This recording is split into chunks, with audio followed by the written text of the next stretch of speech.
Hello दर्शकों, बॉलीवुड की चमक पर आप सभी का स्वागत है।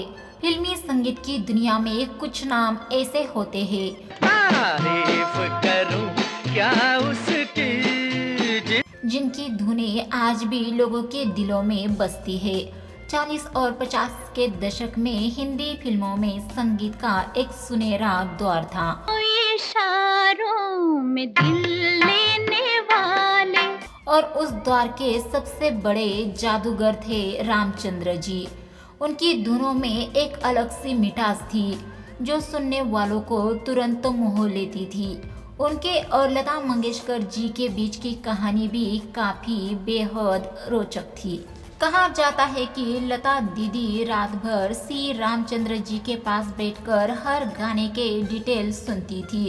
श्री रामचंद्र जी का जन्म 12 जनवरी 1918 को महाराष्ट्र के अहमदनगर जिले के बुधवा गांव में हुआ था। उनका असली नाम रामचंद्र नरहर चितलेकर था। बचपन से ही उन्हें संगीत में दिलचस्पी थी। उन्होंने संगीत शिक्षा हासिल की। शुरुआत में श्री रामचंद्र जी ने अभिनय की दुनिया में कदम रखा।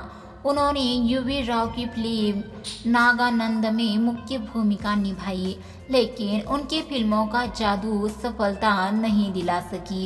इस अनुभव के बाद उन्होंने संगीत की ओर रुख किया और फिल्म उद्योग में अपनी अलग पहचान बनाने का निर्णय लिया। श्री रामचंद्र जी ने मुनरवा मोनोटोन के बिंदु खान और हबीब खान के ग्रुप में शामिल होकर संगीत की तैयारी शुरू की और वहां हारमोनियम वादक के रूप में काम किया।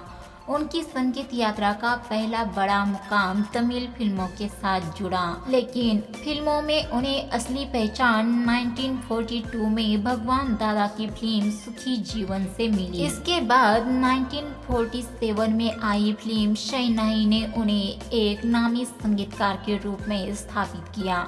इस फिल्म का आना मेरी जान, संडे के संडे गीत आज भी लोगों के जुबान पर है। आना मेरी जान संडे के संडे। 50 के दशक में उनका करियर पूरी तरह चमक उठा।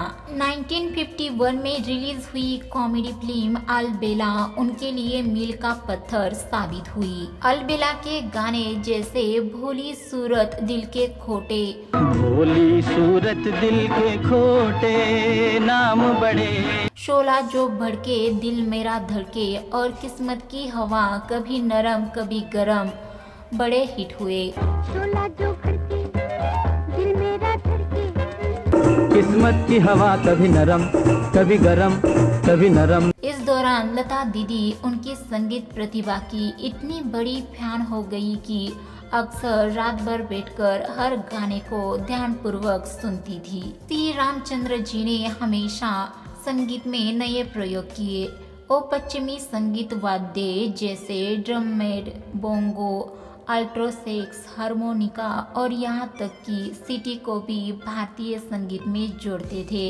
उन्होंने कभी भी गानों को एक ही राग में सीमित नहीं रखा।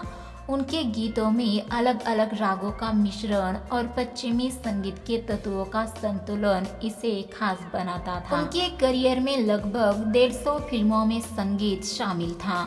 उन्होंने हिंदी के अलावा मराठी, तमिल, तेलुगु और भोजपुरी फिल्मों में भी संगीत दिया। उनके सबसे मशहूर गीतों में देशभक्ति का गाना ये मेरे वतन के लोगों शामिल है। मेरे वतन के लोगों जरा, जिसे सुनकर प्रधानमंत्री जवाहरलाल नेहरू जी की आंखें भी नम हो गई थी। श्री रामचंद्र जी को उनके संगीत योगदान के लिए कई पुरस्कार मिले और संगीत प्रेमियों ने उन्हें हमेशा सराहा। उन्होंने अपनी biography the symphony of my life भी लिखी, जिसमें उन्होंने अपने जीवन और संगीत के सफर की बातें साझा की।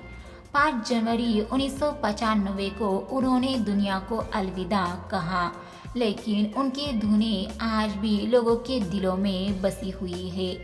दर्शकों, क्या आप इस संगीतकार के बारे में जानते थे? रामचंद्र जी ने संगीतबद्ध किया हुआ कौन सा गाना आपका पसंदीदा है और हमें कमेंट करके ज़रूर बताइए।